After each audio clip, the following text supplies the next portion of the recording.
Grizzly bears move with shocking speed and unmatched power, capable of turning a quiet moment into a fight for survival in seconds. These colossal creatures don't just attack out of curiosity. They strike fueled by hunger, defense, or instinct, leaving devastation in their wake. In this video, we delve into the chilling reality behind 6 harrowing bear encounters, from a desperate police officer's last stand on a remote Russian island to a zookeeper caught off guard deep in the Carpathian wilderness. Prepare to hear the raw, gripping accounts of survival when nature's fiercest predator unleashes its deadly force. In March 2018, on the remote island of Sakhalin, located in the frigid waters between Russia and Japan, the regional police headquarters in Yuzhno-Sakhalinsk prepared for what should have been a routine morning briefing. This island, known for its harsh winters and abundant wildlife, had been experiencing an unusually brutal cold season that year. The island's dense forests, home to some of the largest brown bears in the world, had been particularly affected by the extended winter, forcing many animals to venture closer to human settlements in search of food. The regional police station, a sturdy concrete building constructed during the Soviet era, housed nearly 200 officers responsible for maintaining order across the island's scattered communities. The station's courtyard, surrounded by a modest chain-link fence, served as the gathering point for daily briefings during warmer months. Lieutenant Colonel Yegor Petrovich had called for an all-hands meeting to address recent reports of increased wildlife encounters in the region. Officer Dmitry Volkov, a 28-year-old native of Sakhalin, arrived early that morning alongside his colleagues. Dmitry had joined the force 5 years earlier after completing his military service, and his familiarity with the island's terrain made him invaluable for rural patrol duties. He stood among approximately 60 fellow officers in the courtyard, reflecting on the recent string of bear sightings that had been reported by local residents. The gathering had only just begun when Lieutenant Colonel Petrovich started outlining new safety protocols for encounters with wildlife. The morning air was crisp, and most officers wore their heavy winter jackets despite the gradually warming temperature. Several officers had positioned themselves near the courtyard's main gate, which faced a wooded area behind the station. Without warning, the peaceful morning atmosphere was shattered by the sudden appearance of a massive brown bear, estimated to weigh around 400 kilograms, bursting through the partially open gate. The animal's entrance was both shocking and terrifying. Its thick winter coat was matted, and its movements signaled extreme desperation. Later investigations would confirm that the bear had been foraging unsuccessfully for weeks, driven by hunger to approach human habitation. The bear's charge into the courtyard immediately created chaos among the assembled officers. Those closest to the gate scrambled backward, raising alarms and attempting to alert their colleagues. The sheer size of the animal was imposing even by local standards, where large brown bears were not uncommon. Its powerful shoulders and massive head left no doubt that this was a fully mature male, one of considerable strength and aggression. Dmitry Volkov, who had been standing near the center of the courtyard, found himself directly in the bear's path as it barreled forward. The animal's momentum carried it swiftly toward the group of officers. Despite attempts to evade, Dmitry was unable to escape the bear's trajectory. The impact knocked him to the ground immediately, his winter jacket offering little protection from the animal's massive claws. Other officers began to react, many shouting and reaching for their service weapons. However, the situation developed too quickly for a coordinated response. The bear, seemingly focused on Dmitry, began mauling him with powerful swipes of its front paws. The attack was relentless and brutal, with the animal using both its claws and teeth to inflict grievous wounds. Dmitry's fellow officers could only watch in horror as he became pinned beneath the massive predator. In a desperate attempt to divert the bear's attention, several officers fired warning shots into the air, hoping to frighten it away. The gunfire echoed throughout the courtyard, but the noise had no noticeable effect. The animal appeared only more agitated by the disturbance. As it thrashed about, it injured several other officers who attempted to approach and assist Dmitry. Sergeant Nikolai Fedorov, a seasoned officer with 15 years of experience, quickly began organizing a response. Maintaining a cautious distance from the enraged animal, He directed other officers to generate loud noises and visual distractions. Meanwhile, a few brave individuals attempted to inch closer to Dmitry in hopes of pulling him to safety. However, the bear's erratic movements and aggressive behavior made any approach extremely hazardous. The attack persisted for what witnesses would later describe as the longest few minutes of their careers.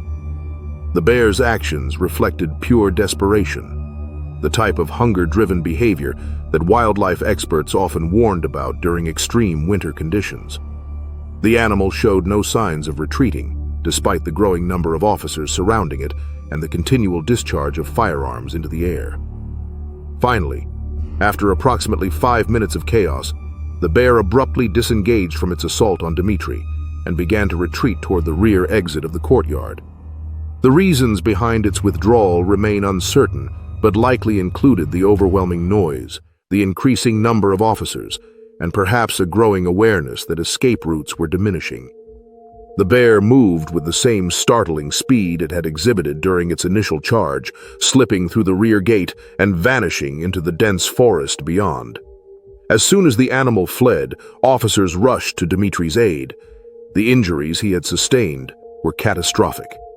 Emergency medical personnel responded swiftly, and Dmitry was transported to the regional hospital.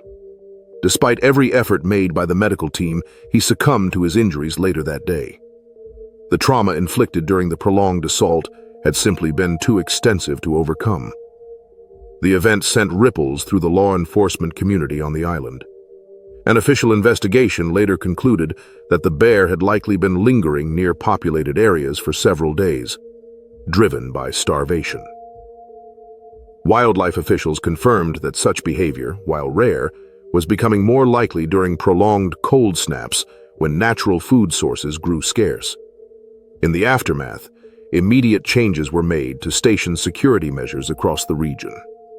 Improvements included reinforced fencing, installation of wildlife deterrents, and revised safety procedures for outdoor assemblies. For the 59 officers who had witnessed the incident, the events of that March morning remained a vivid and sobering reminder of the unpredictability and danger that came with working in one of Russia's most remote and wild environments. In July 2015, the mountain regions of central Colorado experienced one of their busiest hiking seasons in recent memory. A protected alpine wilderness area near a well-known resort town drew thousands of outdoor enthusiasts, all seeking to explore its serene high-country trails and breathtaking vistas. This federally designated wilderness, established decades earlier, encompassed over 180,000 acres of rugged backcountry terrain, dense forest corridors, and high-altitude meadows. It was also prime habitat for the state's thriving black bear population, particularly active in the summer months.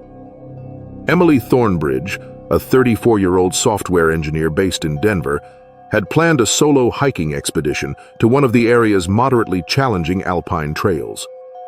The trail, renowned for its expansive views of dramatic mountain peaks, offered a scenic 8-mile round trip that steadily climbed through shifting ecological zones. Emily had been hiking in Colorado's backcountry for over 10 years, gradually advancing from short-day hikes to longer and more demanding backpacking excursions. Those close to her often voiced concerns about her preference for solo travel in remote wilderness settings. Nevertheless, she found peace and clarity in the solitude of the mountains, away from the routines of city life and work demands.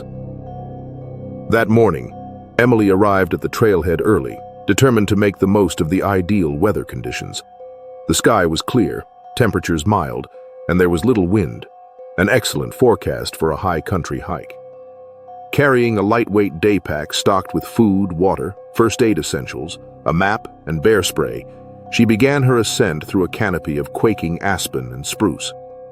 The narrow dirt path meandered through forested sections before gradually opening up into subalpine meadows dotted with wildflowers. Roughly 3 miles into her hike, Emily began noticing the unmistakable signs of recent bear activity. Deep claw marks raked across the bark of several aspen trees, evidence of black bears foraging or marking territory. She mentally logged these signs, growing more alert to her surroundings. To minimize the chance of a surprise encounter, she made deliberate noise as she walked, softly talking to herself and clapping at intervals. The trail led her through denser brush and tangled undergrowth, places known to be favored by bears during the daylight hours for cover and rest. As she entered a narrow section of trail tightly hemmed in by thick vegetation, subtle sounds from deep within the brush, barely perceptible, went unnoticed. Unbeknownst to Emily, a female black bear had been foraging nearby with her 2 young cubs, likely drawn by the abundance of summer berries growing in the area. The cubs, only a few months old, had wandered toward the trail, curious and unsteady. The encounter unfolded suddenly and without warning.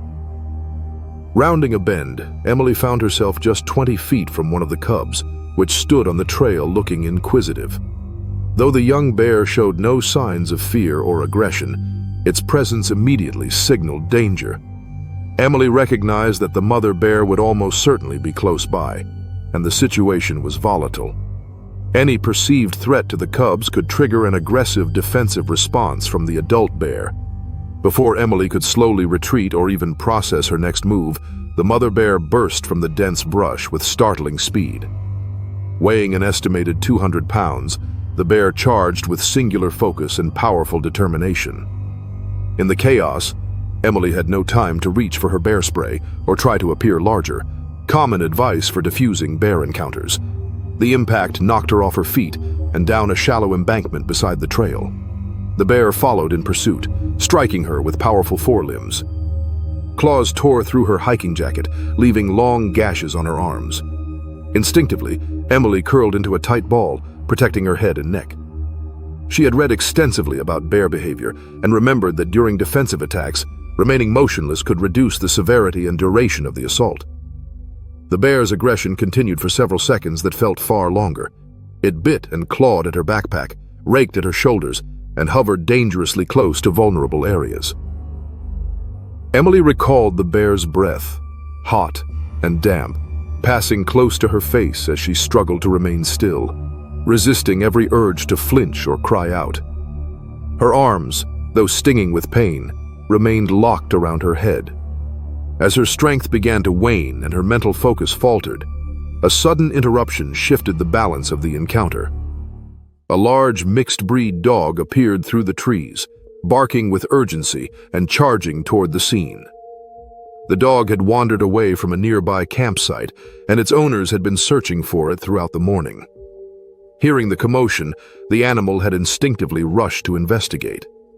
The bear paused, its attention diverted by the new threat. Though the dog kept a safe distance, it barked continuously, pacing back and forth and drawing the bear's focus away from Emily. The presence of the dog disrupted the bear's defensive instinct, creating a moment of uncertainty. Sensing the opportunity, Emily began inching away from the immediate area, remaining in a protective posture and moving slowly. The dog maintained its position, keeping the bear occupied with noise and movement. After several long minutes, the mother bear appeared to reassess the situation. Deciding that further engagement presented unnecessary risk to her cubs, she called to them and retreated into the trees, vanishing into the underbrush as quickly as she had appeared. Emily remained still for several minutes longer, her body trembling and her heart racing. When she finally stood, she surveyed her injuries. The deep scratches on her arms and shoulders burned, and her jacket was torn and bloodied, but the damage was not life-threatening. She had survived an aggressive bear encounter with relatively minor wounds, thanks in part to the chance intervention of the dog. The animal stayed by her side as she made her way back toward the trail. Approximately an hour later, a group of hikers encountered them and provided assistance. They administered basic first aid and helped alert emergency responders, who met Emily further down the trail. News of the incident quickly spread through local channels.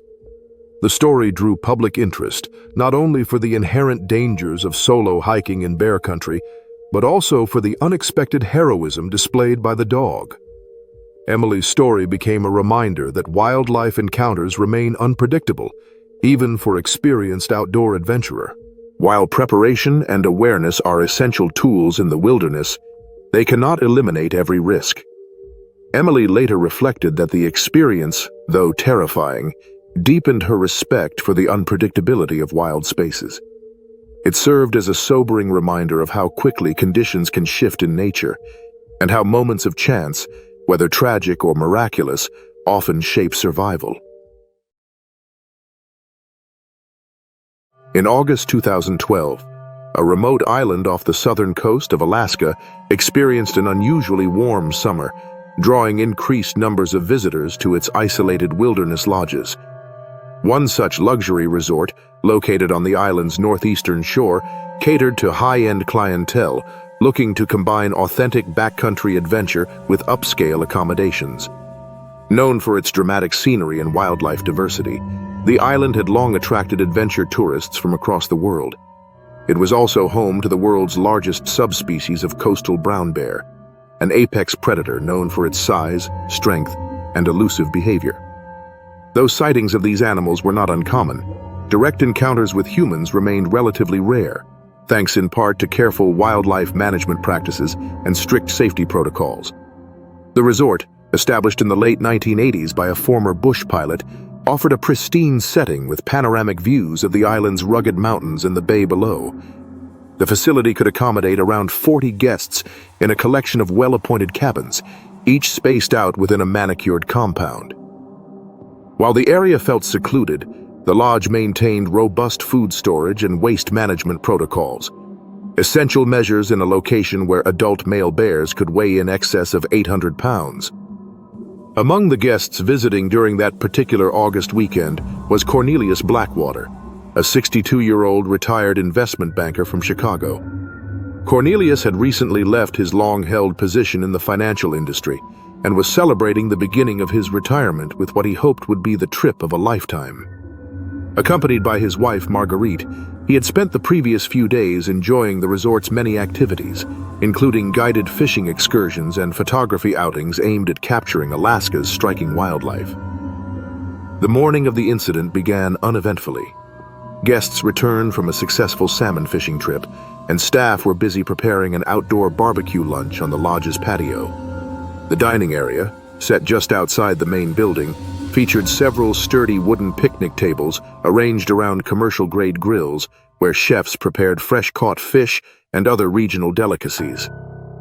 The scent of grilled salmon drifted across the resort grounds, mingling with the salty sea breeze and adding to the charm of the wilderness setting. Cornelius had settled at a picnic table located near the edge of the parking area. He was reviewing photos from that morning's excursion on his digital camera, seemingly absorbed in capturing memories of what had, so far, been an idyllic Alaskan adventure. Other guests chatted nearby, exchanging stories and laughs as they waited for lunch to be served. The scene reflected the resort's reputation for offering a safe and immersive wilderness experience. The peaceful atmosphere was abruptly shattered when a large male brown bear emerged from the forested perimeter approximately 100 yards away. The animal, later estimated to weigh more than 700 pounds, had likely been drawn by the scent of the cooking salmon, carried by favorable wind conditions directly toward the tree line. Known to follow food odors over long distances, the bear's presence triggered immediate concern among resort staff. The lead wilderness guide, Samuel Morrison, acted swiftly. He began calling out warnings to guests while reaching for the deterrents, bear spray and an air horn, that were strategically stored in the outdoor area for just such situations. Despite the quick response, the bear's pace was more aggressive than anticipated, and its size made the threat feel all the more immediate. With surprising speed for such a large animal, the bear closed the distance to the dining area. Guests panicked and scattered. Some fled toward the main lodge, while others ducked behind parked vehicles for protection. The bear, driven more by hunger than aggression, barreled into the outdoor seating area, inspecting picnic tables and sniffing out the source of the powerful scent. Cornelius, still holding his camera and somewhat delayed in reacting to the sudden chaos, rose to move, but tripped over a low retaining wall that bordered the landscaped edge of the dining patio. His fall left him temporarily vulnerable, unable to gain his footing before the bear approached. Drawn by the combination of strong food scents and the human figure on the ground, the massive bear moved toward Cornelius. In a swift motion, it struck him across the shoulder and arm with one of its powerful forelimbs. The claws tore through his jacket, opening deep wounds along his exposed arm and sending him sprawling several feet.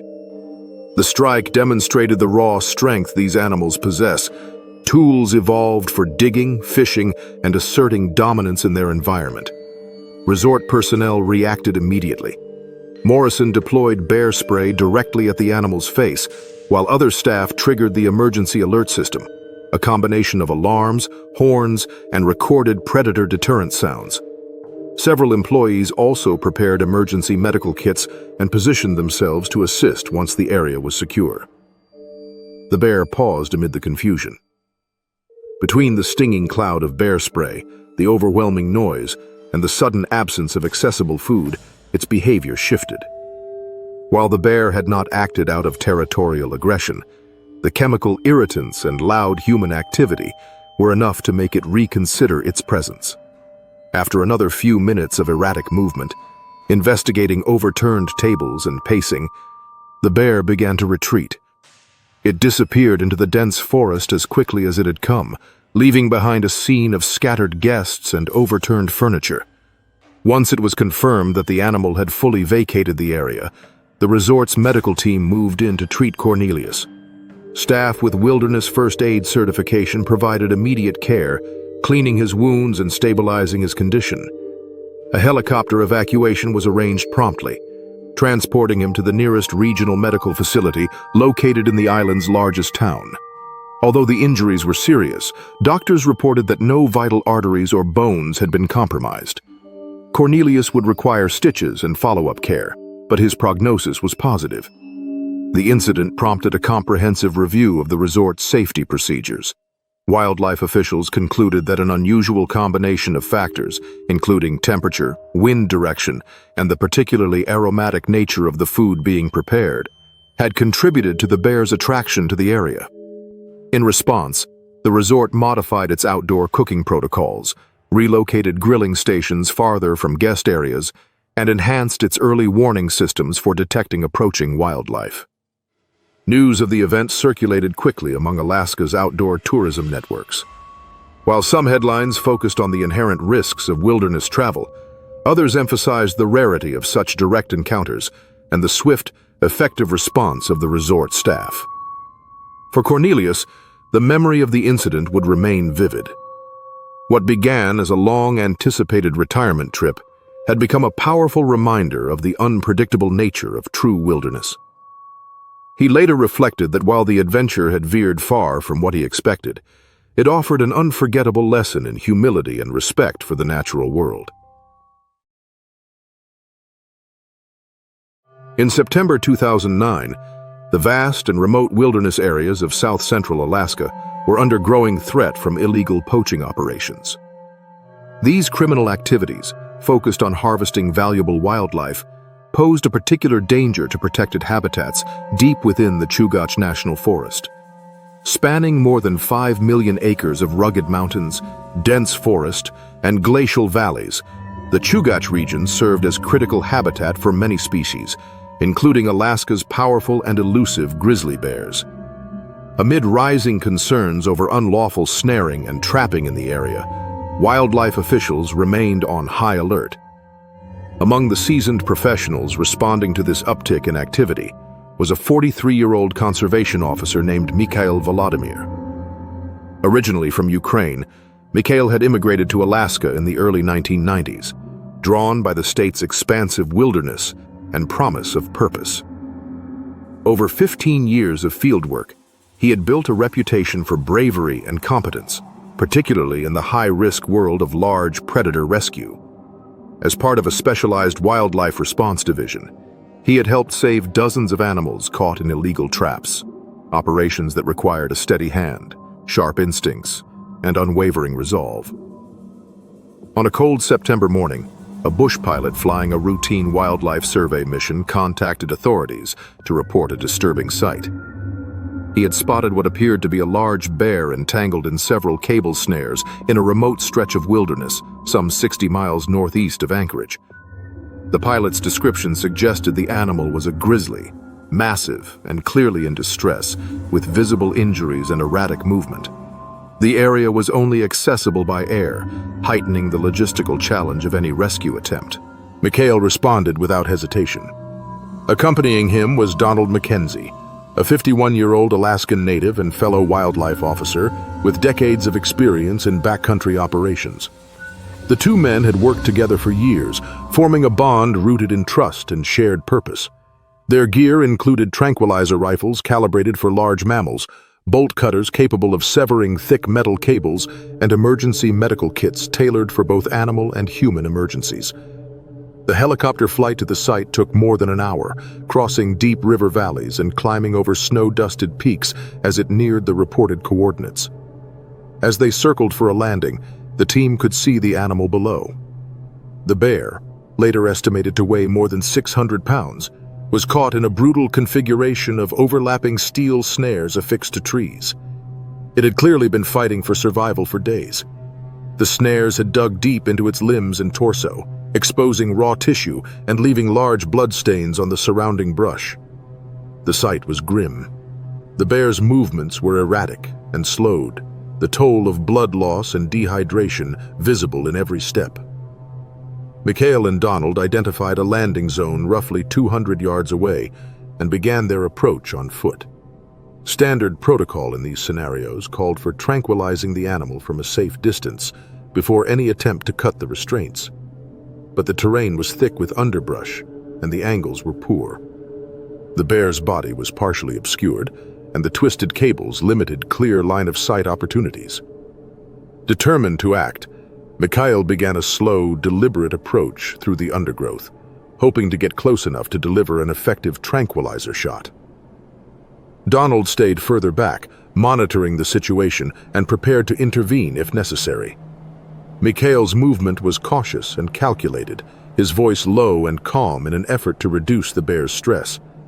But the bear's condition was volatile. As Mikhail closed to within 30 feet, the animal's agitation surged. Driven by panic, pain, and desperation, the grizzly began thrashing violently.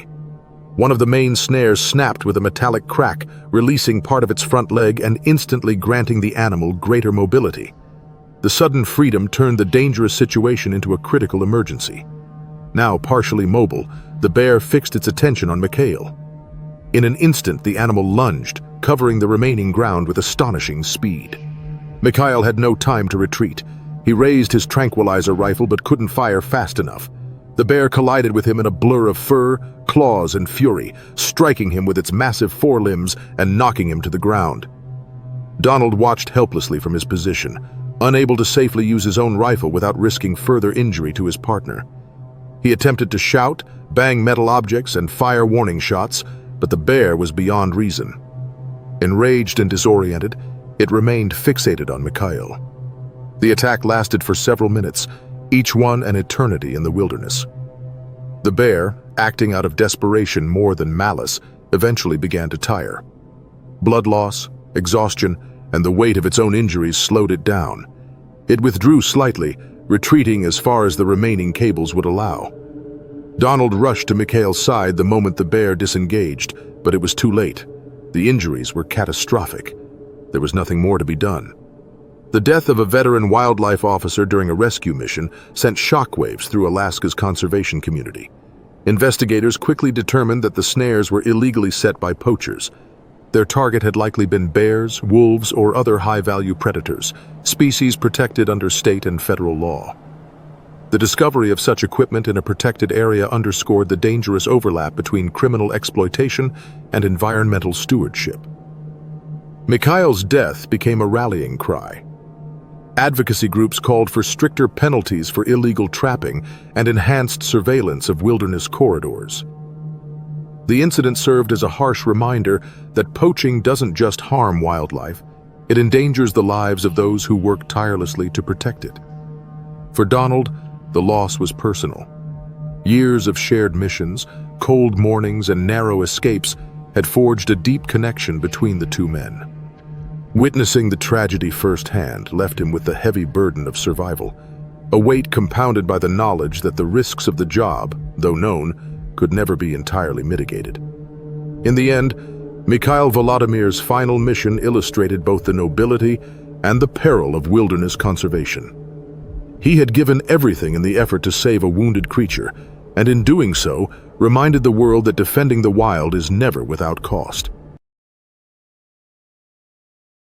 In October 2016, a wildlife conservation facility nestled in the mountainous region of northern Romania prepared for its annual autumn health assessments of the facility's large mammal population. Established in 1994, following the fall of communist Romania, the site functioned both as a conservation center for rescued wildlife and an educational destination for visitors interested in the region's native species. Located near the town of Zernesti, it housed over 200 animals, including one of Europe's largest collections of rescued brown bears. The surrounding mountains had long supported one of Europe's most robust brown bear populations. However, decades of habitat loss and human encroachment had led to numerous orphaned and injured animals in need of specialized care. The facility served as a permanent sanctuary for bears that could not be reintroduced to the wild, offering spacious enclosures that mimicked natural forest environments while maintaining safety for visitors and staff. Ana Cristina Popescu, a 38-year-old veterinary technician and senior zookeeper, had worked there for more than 12 years, developing expertise in the care and handling of large European carnivores. Her background included formal training in wildlife veterinary care and extensive experience with the behavioral patterns of rescued brown bears. Among her colleagues, she was regarded as one of the most knowledgeable and safety-conscious members of the team, especially when working with more challenging animals. One such animal was a 7-year-old male bear that had arrived at the facility as an orphaned cub after his mother was killed by illegal hunters in 2011. The bear had grown into an impressive specimen, weighing approximately 300 kilograms, but had recently shown signs of illness that concerned the veterinary staff. He exhibited decreased appetite, lethargy, and behavioral changes, suggesting digestive issues or other internal problems. The park's chief veterinarian, Dr. Elena Moldovan, had prescribed a specialized diet and medication regimen that required careful monitoring and close observation during feeding times. The treatment involved administering medication mixed with preferred food items, requiring closer proximity to the animal than was usually necessary. Anna had been assigned to oversee the bear's treatment due to her experience with him and familiarity with his typical behavior. Over time, she had developed what she considered a professional working relationship with the bear, built on routine and a respectful understanding of his space and temperament. Nonetheless, illness in large predators often resulted in unpredictable behavioral changes, even for seasoned handlers.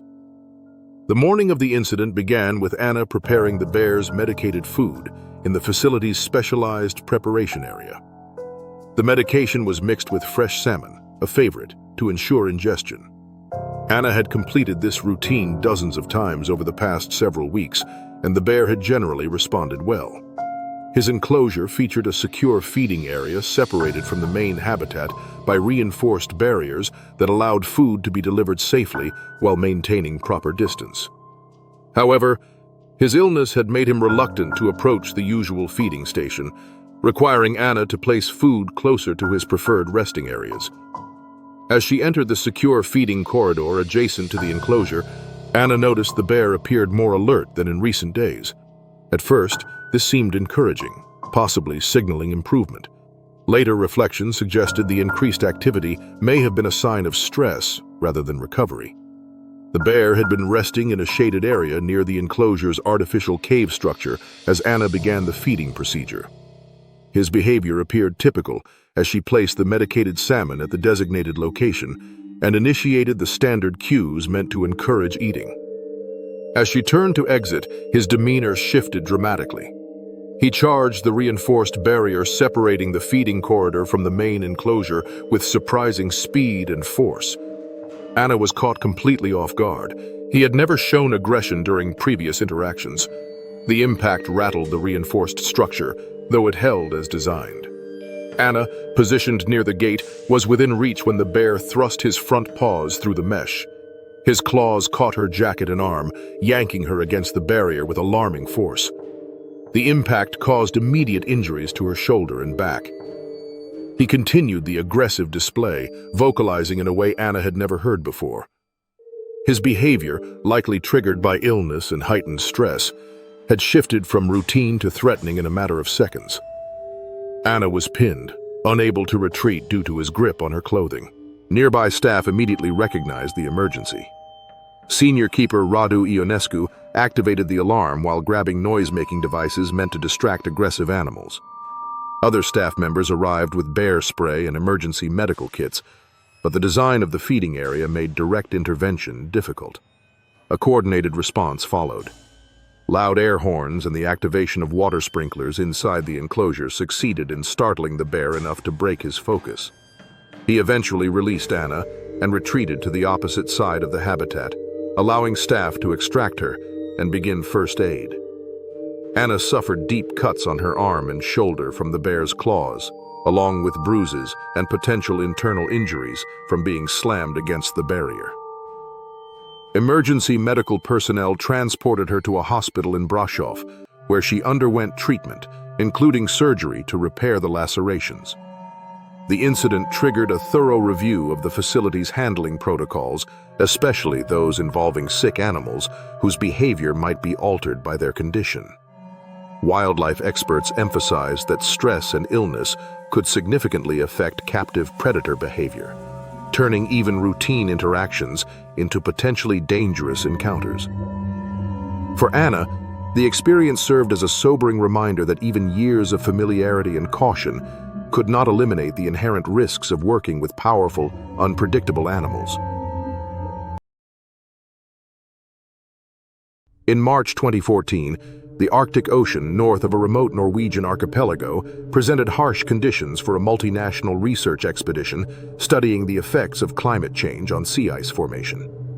Jointly funded by research institutions from multiple countries, the team had established a temporary base camp on shifting ice approximately 200 kilometers from the nearest permanent settlement. This isolated location offered researchers rare access to untouched Arctic conditions, though it came with serious safety concerns due to the area's dense polar bear population.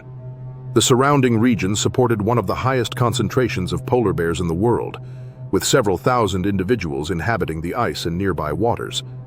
Climate change had disrupted traditional hunting patterns, often forcing polar bears to roam farther in search of seals and other prey. These shifts increasingly brought hungry bears into contact with human activities in places where such encounters had once been rare. A 35-year-old glaciologist from a major Norwegian university had joined the expedition to collect ice core samples intended to provide data on long-term climate patterns. He had prior research experience in both Greenland and the Canadian Arctic, although this particular mission marked his first extended stay on dynamic, actively shifting sea ice. The expedition team included 8 scientists and support personnel, housed in specially designed Arctic shelters capable of withstanding intense cold and high winds. Their base had been established on what appeared to be stable multi-year ice, though continuous monitoring remained essential due to the ice's inherently unstable nature. The incident occurred during the glaciologist's 3rd week at the remote station, as he conducted routine ice thickness measurements roughly 500 meters from the main camp. His work involved carefully traversing the ice with drilling equipment to extract samples at designated intervals. This solitary task was common in the field, though protocol required researchers to maintain radio contact and remain visible to camp personnel whenever possible. That day brought relatively favorable Arctic conditions, with light winds and temperatures around -25 degrees Celsius. The glaciologist worked methodically for several hours, focused on the technical aspects of his task while remaining situationally aware in accordance with his training. Unbeknownst to him, a large adult male polar bear had been tracking human scent across the ice for some time. The animal, estimated to weigh over 400 kilograms, had likely experienced recent hunting failures and was investigating potential new food sources. Polar bears possess exceptional olfactory senses, capable of detecting distant scents in even the harshest conditions.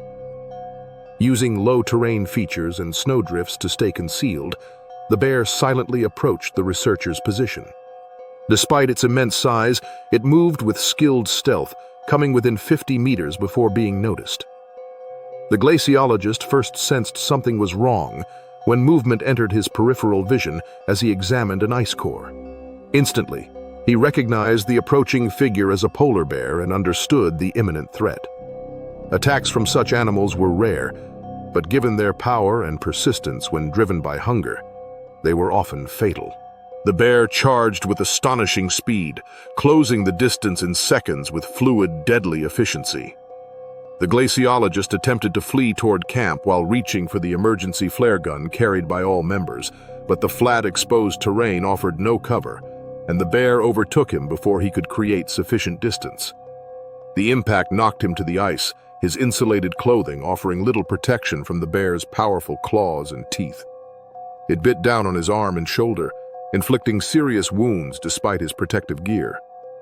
He later recalled the sheer force of the animal's assault and the overwhelming sense of vulnerability in those first critical moments.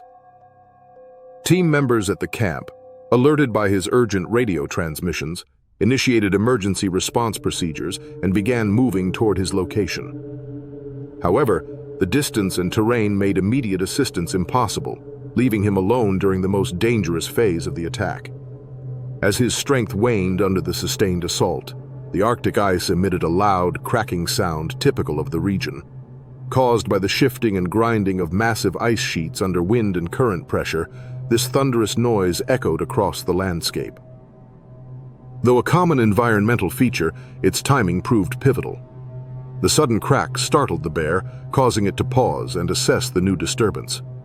Despite their power, polar bears are cautious and often reevaluate their actions in response to unexpected stimuli. This brief hesitation gave the glaciologist the moment he needed to activate his flare gun. The resulting bright flash and sharp noise further disrupted the bear's focus. The combination of environmental sounds and human response appeared to convince the animal to abandon its pursuit. After several tense moments, the bear turned and walked away, vanishing across the ice as suddenly as it had arrived. The glaciologist suffered serious injuries to his arms and shoulders and required immediate care from the team's medic, followed by evacuation to a medical facility in a northern settlement. Though the wounds demanded extensive treatment, he avoided the life-threatening damage that polar bear attacks often cause. The event underscored the unpredictable nature of wildlife encounters in the Arctic and the role that natural environmental dynamics can play in their resolution. The ice crack, a routine but powerful phenomenon, had intervened at a crucial moment, reminding the team that, in the Arctic, survival can hinge as much on nature's timing as on human preparation.